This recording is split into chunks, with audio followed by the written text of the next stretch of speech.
আসসালামু আলাইকুম ওয়া রাহমাতুল্লাহ। কম্পিউটারে যারা অধিক সময় ধরে কাজ করেন তাদের জন্য ভিডিওটি খুবই হেল্পফুল হবে।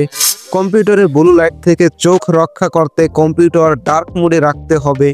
একটি কম্পিউটারের সকল সেটিংস প্রাথমিকভাবে ডিফল্ট থাকে, নিজের মতন করে মডিফাই করে নিতে হয়। আমাদের সবথেকে বেশি ইউজ করতে হয় ইউটিউব। প্রাথমিক পর্যায়ে এরকম সবারই লাইট মোড হয়ে থাকে। অনেকেই জেনে থাকবেন সাদা আলোতে ব্লু লাইট থাকে।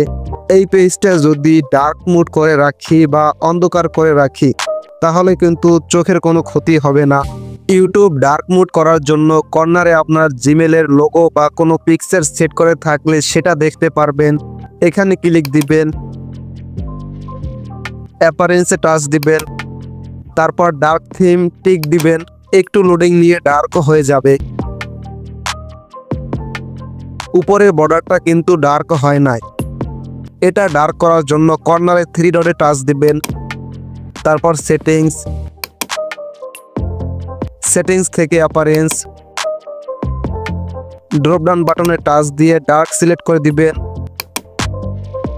দেখতে পারতেছেন উপরে বর্ডারটা কিন্তু কালো হয়েছে।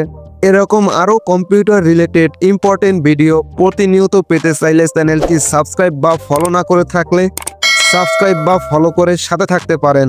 দেখা হচ্ছে আরও ইনফরমেটিভ ভিডিও নিয়ে। আল্লাহ হাফেজ।